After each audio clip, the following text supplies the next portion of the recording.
여러분 안녕하세요. 오늘도 하나님의 말씀과 함께하는 귀한 시간입니다. 이 시간을 통해 여러분의 마음에 주님의 음성이 들려지고 삶의 새로운 은혜가 임하기를 기도합니다. 오늘 우리가 함께 나눌 말씀은 창세기 37장부터 45장까지 기록된 요셉의 이야기입니다. 이 이야기는 많은 분들이 어린 시절부터 들어왔던 매우 익숙한 성경 이야기일 것입니다. 그러나 우리가 이 말씀을 다시 펼쳐보는 이유는 익숙함 속에서 놓치기 쉬운 깊은 영적, 교훈과 감동이 있기 때문입니다. 요셉의 삶은 단순한 성공 스토리가 아닙니다. 그것은 고난과 역경 속에서도 변함없이 함께 하시는 하나님의 신실하심을 보여주는 살아있는 증거입니다. 지금부터 천천히 말씀을 낭독하고 함께 묵상하며 이 말씀이 우리 각자의 삶에 어떤 의미로 다가오는지 나누어 보겠습니다. 마음을 여시고 성령님께서 우리에게 주시는 음성에 귀 기울여 주시기 바랍니다. 야곱이 거주하는 땅, 곧 그의 아버지가 거류하던 가나안 땅에 거주하였으니 야곱의 족보는 이러하니라. 요셉이 17세의 소년으로서 그의 형들과 함께 양떼를 칠 때 그의 아버지의 아내들 비라와 실바의 아들들과 함께 있었더니 요셉이 그들의 잘못을 아버지에게 알렸더라. 요셉은 노년에 얻은 아들이므로 이스라엘이 여러 아들들보다 그를 더 사랑하므로 그를 위하여 채색 옷을 지었더니 그의 형들이 아버지가 형들보다 그를 더 사랑함을 보고 그를 미워하여 그에게 언사가 불친하였더라. 요셉이 꿈을 꾸고 자기 형들에게 말하매 그들이 그를 더욱 미워하였더라. 요셉이 그들에게 이르되 청하건대 내가 꾼 꿈을 들으시오. 우리가 밭에서 곡식을 묵더니 내 단은 일어서고 당신들의 단은 내 단을 둘러서서 절하더이다. 그의 형들이 그에게 이르되 내가 참으로 우리의 왕이 되겠느냐, 참으로 우리를 다스리게 되겠느냐 하고 그의 꿈과 그의 말로 말미암아 그를 더욱 미워하더니 요셉이 다시 꿈을 꾸고 그의 형들에게 말하여 이르되 내가 또 꿈을 꾼즉 해와 달과 11별이 내게 절하더이다. 그가 그의 꿈을 아버지와 형들에게 말하매 아버지가 그를 꾸짖고 그에게 이르되 내가 꾼 꿈이 무엇이냐, 나와 내 어머니와 내 형들이 참으로 가서 땅에 엎드려 내게 절하겠느냐. 그의 형들은 시기하되 그의 아버지는 그 말을 간직해 두었더라. 요셉의 형들이 세겜에 가서 그들의 아버지의 양떼를 칠 때 이스라엘이 요셉에게 이르되 내 형들이 세겜에서 양을 치지 아니하느냐, 내가 너를 그들에게로 보내리라. 요셉이 아버지에게 대답하되 내가 그리하겠나이다.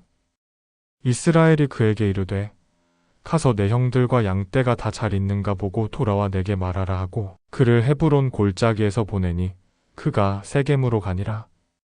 요셉이 들에서 방황할 때 어떤 사람이 그를 만나 그 사람이 그에게 물어 이르되 내가 무엇을 찾느냐. 그가 이르되 내가 내 형들을 찾아오니 청하건대 그들이 양치는 곳을 내게 가르쳐 주소서.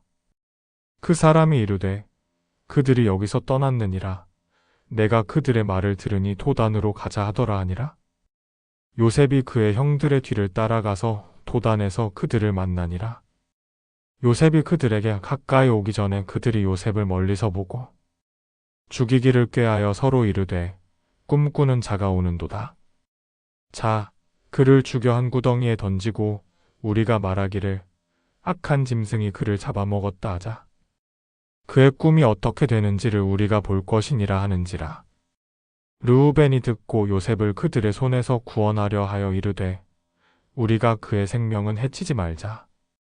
르우벤이 또 그들에게 이르되 피를 흘리지 말라. 그를 광야 그 구덩이에 던지고 손을 그에게 대지 말라 하니 이는 그가 요셉을 그들의 손에서 구출하여 그의 아버지에게로 돌려보내려 함이었더라.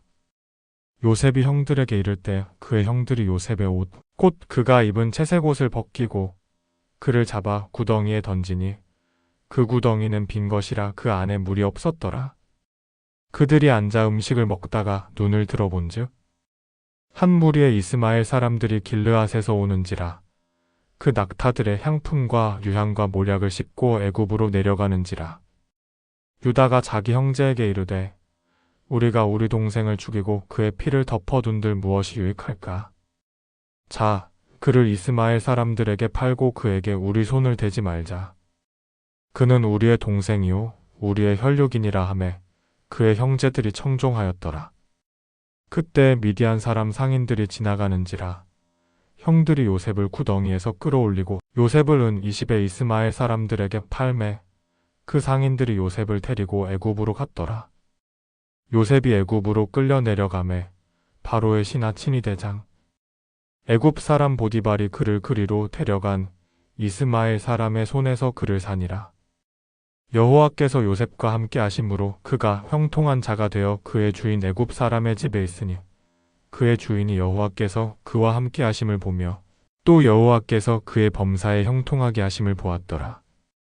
요셉이 그의 주인에게 은혜를 입어 섬김에 그가 요셉에게 자기의 집을 다스리게 하고 자기의 소유를 다 그의 손에 위임하니 그가 요셉에게 자기의 집과 그의 모든 소유물을 다스리게 한 때부터 여호와께서 요셉을 위하여 그 애굽 사람의 집에 복을 내리심으로 여호와의 복이 그의 집과 밭에 있는 모든 소유에 미친지라. 주인이 그의 소유를 다 요셉의 손에 위임하고 자기가 먹는 음식 외에는 간섭하지 아니하였더라. 요셉은 용모가 준수하고 아름다웠더라. 그 후에 그의 주인의 아내가 요셉에게 눈짓하다가 동침하기를 청하니 요셉이 거절하며 자기 주인의 아내에게 이르되 내 주인이 집안의 모든 소유를 내 손에 맡기고 집안의 일을 간섭하지 아니하며 이 집에는 나보다 큰 이가 없으며 주인이 아무것도 내게 금하지 아니하였어도 금한 것은 당신뿐이니 당신은 자기 아내임이라. 그런즉 내가 어찌 큰 악을 행하여 하나님께 죄를 지으리까? 여인이 날마다 요셉에게 청하였으나 요셉이 듣지 아니하여 동침하지 아니할 뿐더러 함께 있지도 아니하니라. 그러할 때 요셉이 그의 일을 하러 그 집에 들어갔더니 집안 사람들은 하나도 그곳에 없었더라. 여인이 그의 옷을 잡고 이르되 나와 동침하자 하니 요셉이 자기의 옷을 그 손에 버려두고 도망하여 밖으로 나가매 그가 요셉이 그의 옷을 자기 손에 버려두고 도망하여 나감을 보고 그 집 사람들을 불러 말하여 이르되 보라 주인이 히브리 사람을 우리에게 데려다가 우리를 희롱하게 하도다. 요셉의 주인이 그의 아내가 그에게 이르기를 당신의 종이 내게 이같이 행하였다 하는 말을 듣고 심히 노한지라. 이에 요셉의 주인이 그를 잡아 옥에 넣으니 그 옥은 왕의 죄수를 가두는 곳이었더라. 요셉이 옥에 갇혔으나 여호와께서 요셉과 함께 하시고 그에게 은혜를 더하사 간수장에게 좋게 보이게 하심에 간수장이 옥중 죄수를 다 요셉의 손에 맡김으로 그 재반 사물을 요셉이 처리하니라. 간수장은 그의 손에 맡긴 것을 무엇이든지 살피지 아니하였으니 이는 여호와께서 요셉과 함께 하심이라. 여호와께서 그를 범사에 형통하게 하셨더라. 그 후에 애굽 왕의 술 맡은 자와 떡 굽는 자가 그들의 주 애굽 왕에게 범죄한지라. 바로가 그 두 관원장 곧 술 맡은 관원장과 떡 굽는 관원장에게 노하여 그들을 친위대장의 집 안에 있는 옥에 가두니 곧 요셉이 갇힌 곳이라. 친위대장이 요셉에게 그들을 맡김에 요셉이 그들을 섬겼더라. 그들이 갇힌 지 며칠 만에 옥에 갇힌 애굽 왕의 술 맡은 자와 떡 굽는 자 두 사람이 하룻밤에 꿈을 꾸니 각기 뜻이 있는지라. 아침에 요셉이 그들에게 들어가 보니 그들에게 근심빛이 있는지라. 요셉이 그들에게 묻되 당신들이 오늘 어찌하여 근심빛이 있나이까? 그들이 그에게 이르되 우리가 꿈을 꾸었으나 이를 해석할 자가 없도다 하니 요셉이 그들에게 이르되 해석은 하나님께 있지 아니하니까 청하건대 내게 말씀해 보소서. 2년 후에 바로가 꿈을 꾼즉 자기가 나일 강가에 서 있는데 보기 좋고 살찐 7 암소가 강 가운데로부터 올라와 갈밭에서 뜯어먹고 그 뒤에 또 흉악하고 파리한 다른 7 암소가 강 가운데로부터 올라와 그 소와 함께 강가에 서 있더니 그 흉악하고 파리한 소가 그 보기 좋고 살찐 7 소를 먹은지라. 바로가 곧 깨었다가 다시 잠이 들어 꿈을 꾸니 한 줄기에 무성하고 충실한 7 이삭이 나오고 그 후에 또 세약하고 동풍에 마른 7 이삭이 나오더니 그 세약한 7 이삭이 무성하고 충실한 7 이삭을 삼킨지라. 바로가 깬즉 꿈이라. 아침에 그의 마음이 번민하여 사람을 보내어 애굽의 모든 박수와 모든 현자를 불러 그들에게 그의 꿈을 말하였으나 그것을 바로에게 해석하는 자가 없었더라. 술 맡은 관원장이 바로에게 말하여 이르되 내가 오늘 내 죄를 기억하나이다. 이전에 바로께서 종들에게 노아사 나와 떡 굽는 관원장을 친위대장의 집 옥에 가두셨을 때에 나와 그가 하룻밤에 꿈을 꾼즉 각기 뜻이 있는 꿈이라. 그곳에 친위대장의 종된 히브리 청년이 우리와 함께 있기로 우리가 그에게 말하매 그가 우리의 꿈을 풀되 그 꿈대로 각 사람에게 해석하였는데 그 해석한 대로 되어 나는 복직되고 그는 매달렸나이다. 이에 바로가 사람을 보내어 요셉을 부르매 그들이 급히 그를 옥에서 내어 놓은지라. 요셉이 곧 수염을 깎고 그의 옷을 갈아입고 바로에게 들어가니 바로가 요셉에게 이르되 내가 한 꿈을 꾸었으나 그것을 해석하는 자가 없더니 들은즉 너는 꿈을 들으면 능히 푼다 하더라. 요셉이 바로에게 대답하여 이르되 이는 내게 있는 것이 아니라 하나님이 바로에게 편안한 대답을 하시리이다. 바로가 요셉에게 이르되 내가 꿈에 나일 강가에 서서 보니 살지고 아름다운 7 암소가 강 가운데로부터 올라와 갈밭에서 뜯어먹고 그 뒤를 이어 약하고 심히 흉악하고 파리한 7 암소가 올라오니 그같이 흉악한 것들은 애굽 온 땅에서 내가 아직 보지 못한 것이라. 그 파리하고 흉악한 소가 처음에 7살진 소를 먹었으며 먹었으나 먹은 듯 하지 아니하여 여전히 흉악하더라. 내가 깨었다가 다시 꿈에 본즉 한 줄기에 무성하고 충실한 7 이삭이 나오고 그 후에 또 약하고 세약하고 동풍에 마른 7 이삭이 나더니 그 세약한 이삭이 좋은 7 이삭을 삼키더라. 내가 그 꿈을 박수에게 말하였으나 그것을 내게 보이는 자가 없느니라. 요셉이 바로에게 아뢰되 바로의 꿈은 하나이라. 하나님이 그가 하실 일을 바로에게 보이심이니이다. 7 좋은 암소는 7회여 7 좋은 이삭도 7회니 그 꿈은 하나이라.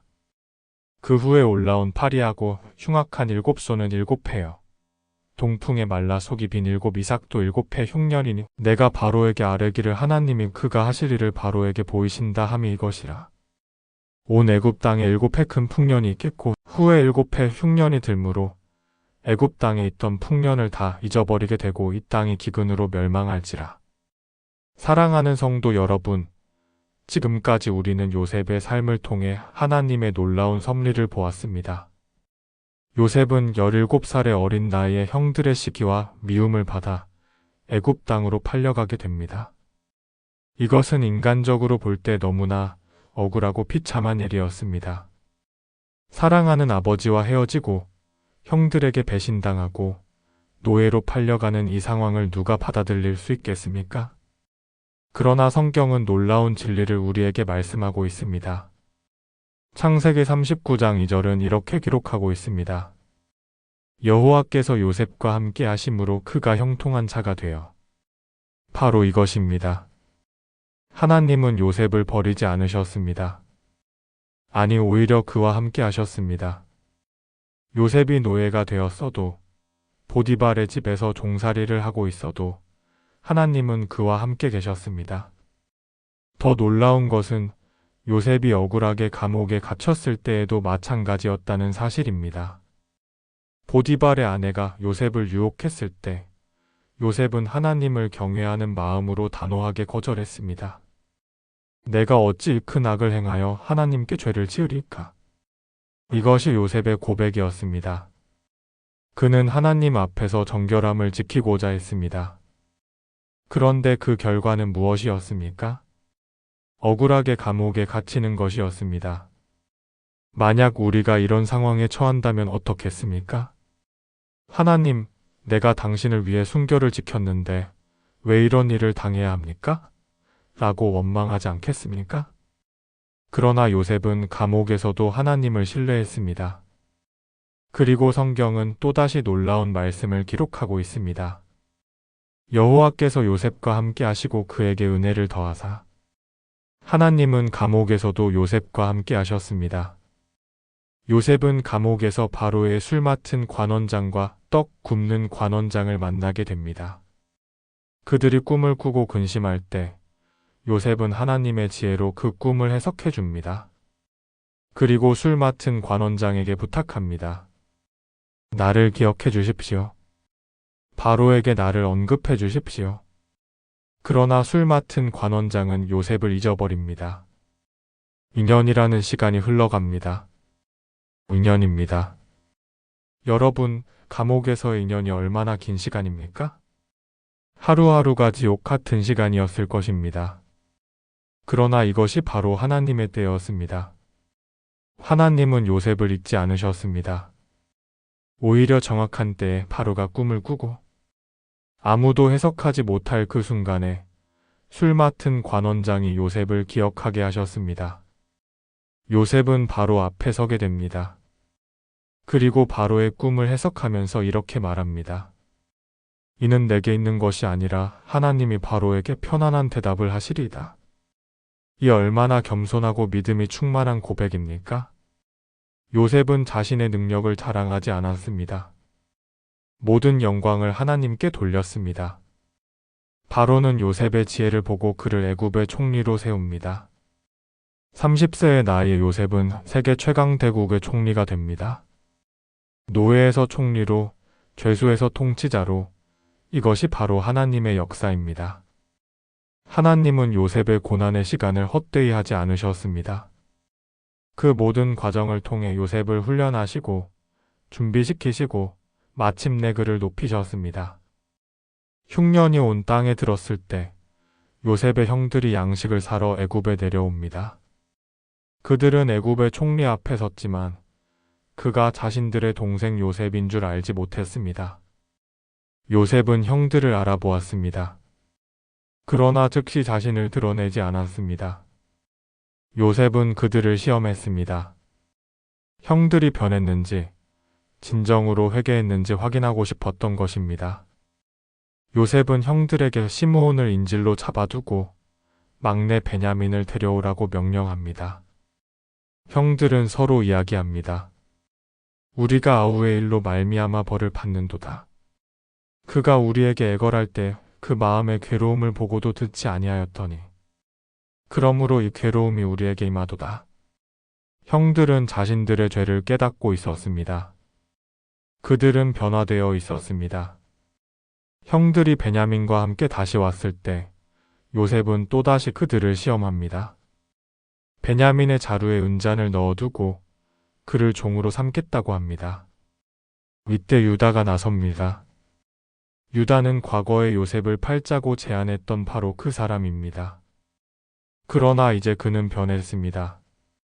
유다는 베냐민 대신 자기가 종이 되겠다고 제시도 계속 편집에 원합니다. 내가 이 아이를 대신하여 내 주의 종이 되어 있사오니 이 아이는 그의 형제들과 함께 올려보내소서. 아이가 나와 함께 가지 아니하면 내가 어찌 내 아버지에게로 올라갈 수 있으리까? 두렵건대 재난이 내 아버지에게 미침을 보리이다. 요셉은 더 이상 참을 수 없었습니다. 그는 모든 사람을 물리치고 형들 앞에서 자신을 드러냅니다. 나는 요셉이니 내 아버지께서 아직 살아계시니까? 형들은 놀라고 두려워합니다. 그러나 요셉은 그들을 위로합니다. 당신들이 나를 이곳에 팔았다고 해서 근심하지 마소서, 한탄하지 마소서. 하나님이 생명을 구원하시려고 나를 당신들보다 먼저 보내셨나이다. 이것이 바로 요셉의 신앙 고백입니다.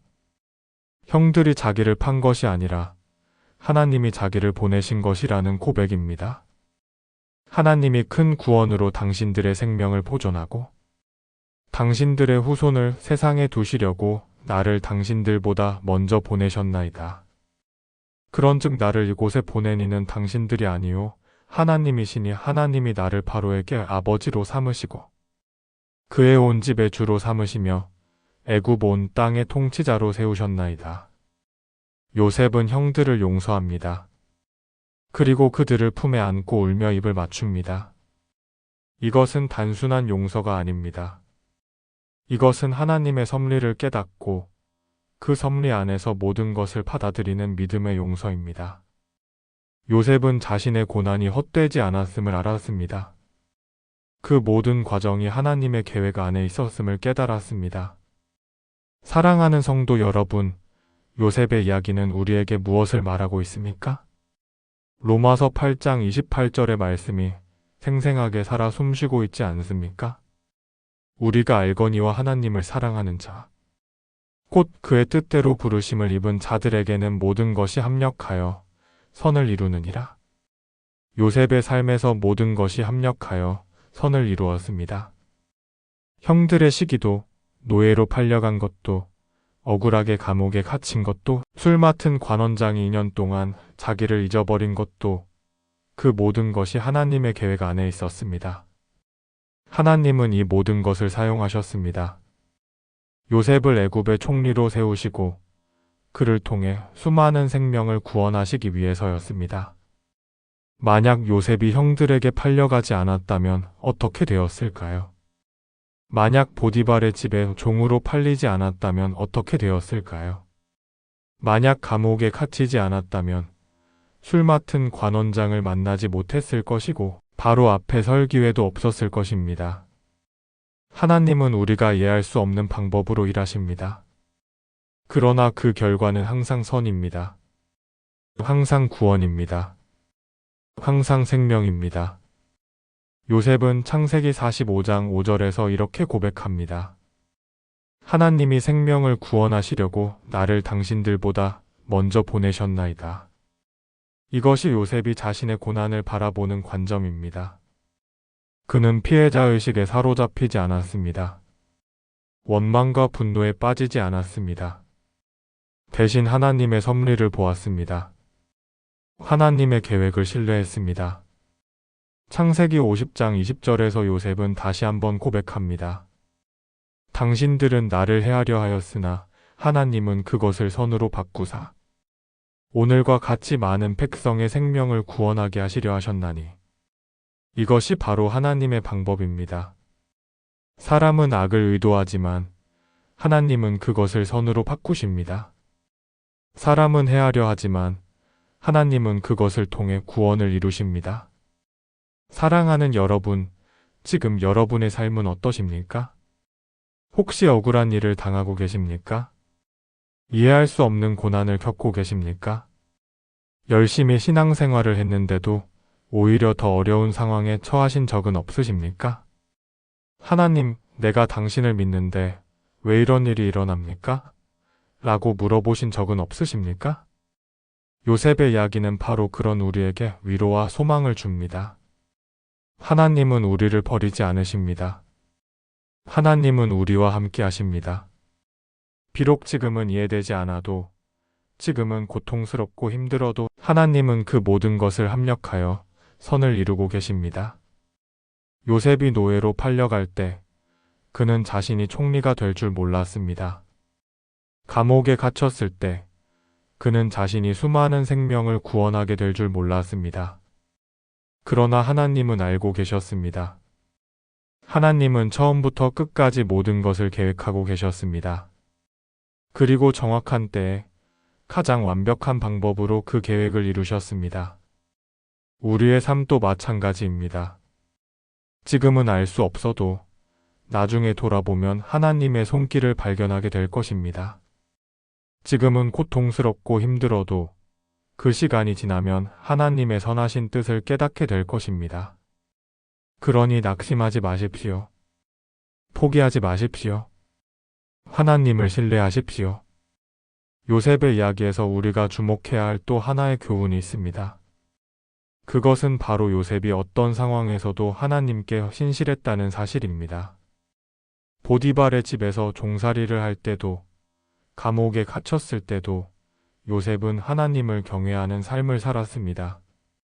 특히 보디발의 아내가 유혹했을 때 요셉의 반응을 기억하십니까? 내가 어찌 큰 악을 행하여 하나님께 죄를 지으리까? 요셉은 사람을 두려워하지 않았습니다. 하나님을 두려워했습니다. 사람의 눈을 의식하지 않았습니다. 하나님의 눈을 의식했습니다. 이것이 바로 우리가 배워야 할 자세입니다. 우리가 고난 중에 있을 때, 억울한 상황에 처했을 때 우리는 어떻게 반응합니까? 하나님을 원망합니까? 아니면 여전히 하나님을 신뢰합니까? 죄를 짓고 싶은 유혹이 올 때 어차피 하나님이 나를 이렇게 만드셨잖아 라고 변명하며 죄를 짓습니까? 아니면 요셉처럼 내가 어찌 하나님께 죄를 짓겠습니까? 라고 고백하며 거룩함을 지킵니까? 하나님은 우리의 반응을 보십니다. 하나님은 우리가 고난 중에도 신실함을 지키는지 보십니다. 요셉은 모든 상황에서 신실했습니다. 그래서 하나님도 그와 함께 하셨습니다. 그를 형통하게 하셨습니다. 결국 그를 높이셨습니다. 여러분, 지금 여러분이 처한 상황이 어떠하든지 하나님께 신실하십시오. 거룩함을 지키십시오. 정직함을 지키십시오. 믿음을 지키십시오. 그러면 하나님께서 반드시 여러분과 함께 하실 것입니다. 여러분을 형통하게 하실 것입니다. 정확한 때에 여러분을 높이실 것입니다. 요셉의 이야기에서 빼놓을 수 없는 또 하나의 교훈은 바로 용서입니다. 요셉은 자신을 배신하고 판 형들을 용서했습니다. 이것은 쉬운 일이 아닙니다.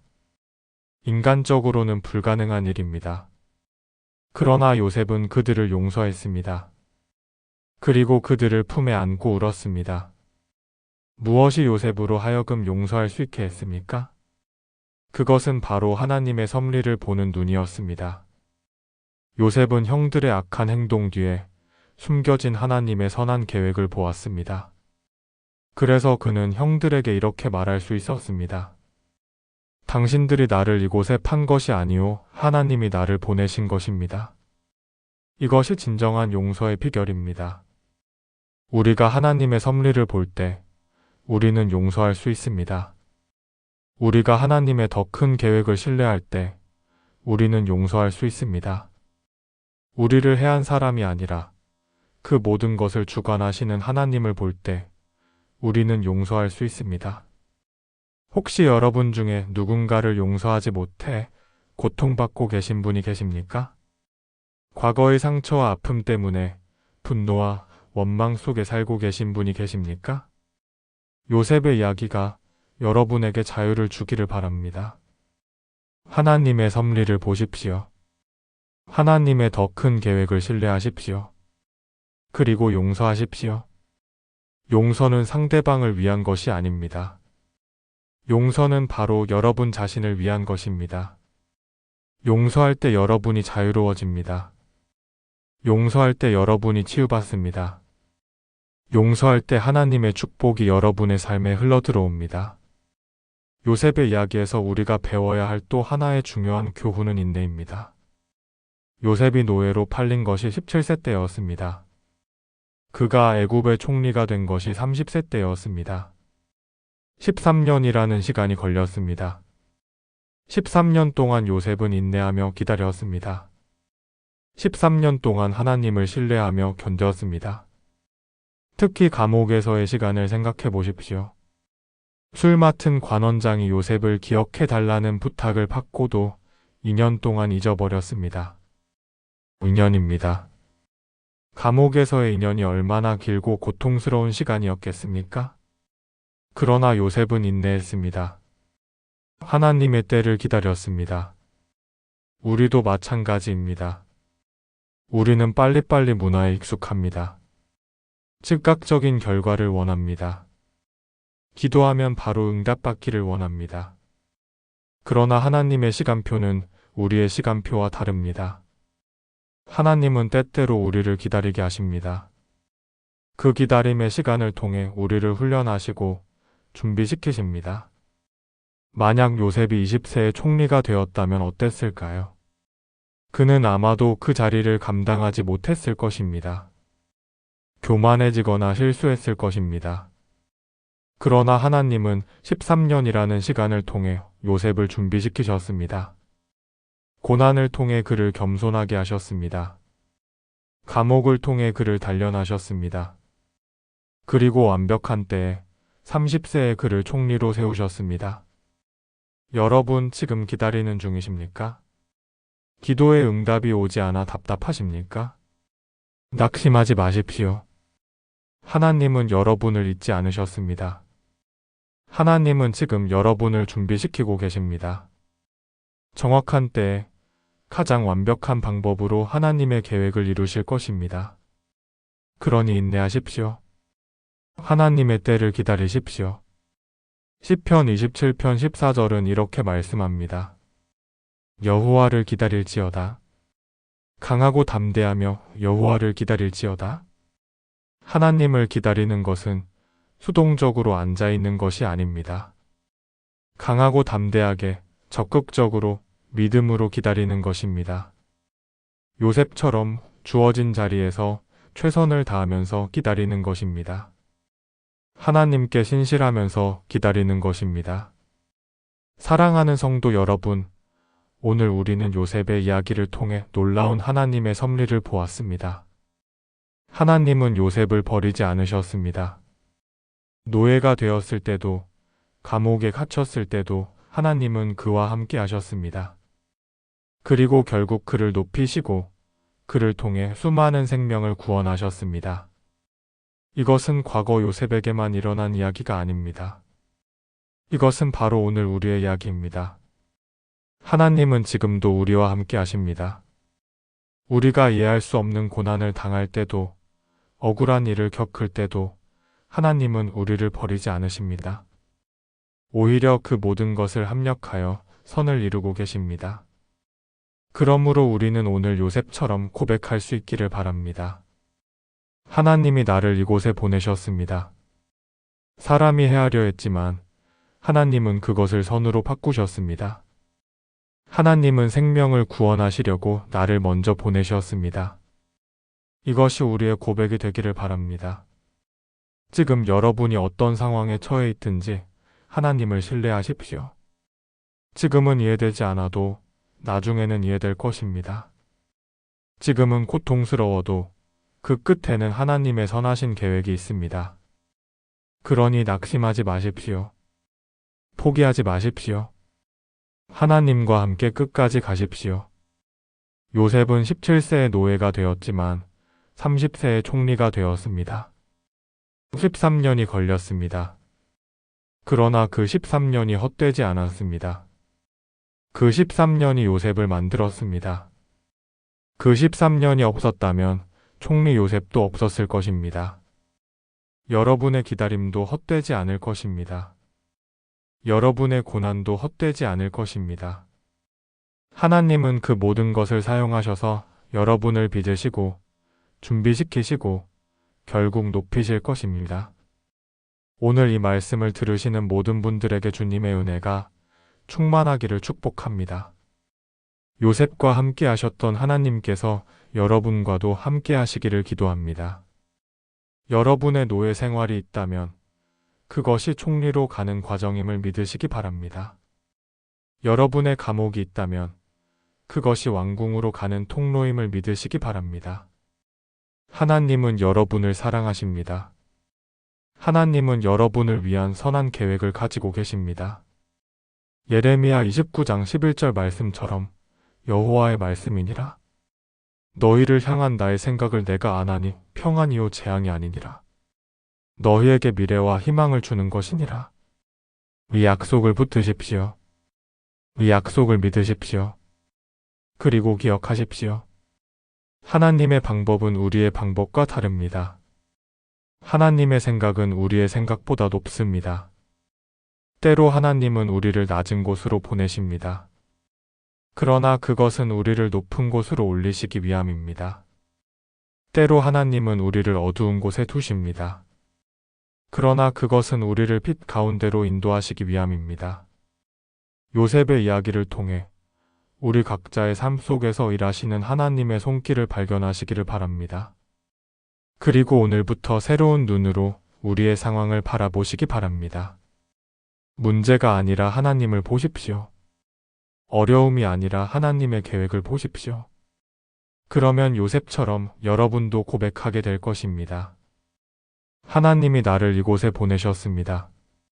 다음 시간에는 출애굽기에 나오는 모세와 출애굽의 놀라운 이야기를 함께 나누겠습니다. 하나님께서 어떻게 노예로 살던 이스라엘 백성을 해방시키시고 약속의 땅으로 인도하셨는지 함께 살펴보겠습니다. 그 이야기 속에도 오늘과 같이 우리를 위로하고 격려하는 하나님의 음성이 가득할 것입니다. 구독과 좋아요, 알림 설정을 통해 다음 말씀도 함께 나눌 수 있기를 바랍니다. 그리고 오늘 말씀을 들으시면서 여러분의 마음에 떠오른 묵상이나 간증이 있으시다면 댓글로 나눠주시기 바랍니다. 여러분의 이야기가 다른 분들에게도 큰 위로와 격려가 될 것입니다. 오늘도 하나님의 은혜가 여러분과 함께 하시기를 축복합니다.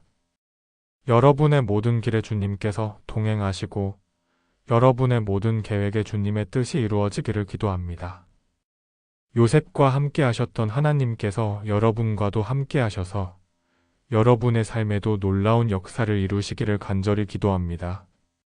힘든 시간을 보내고 계신 분들에게는 위로를, 기다리는 중에 계신 분들에게는 인내를, 고통받고 계신 분들에게는 소망을 주시는 하나님을 찬양합니다. 우리 모두 요셉처럼 끝까지 하나님을 신뢰하며 하나님의 선하신 뜻이 우리 삶에 이루어지는 것을 경험하는 복된 인생이 되시기를 축복합니다. 오늘도 은혜로운 하루 되시고 주님의 평강이 여러분의 마음과 생각을 지키시기를 기도합니다. 다음 시간에 다시 만나 뵙겠습니다.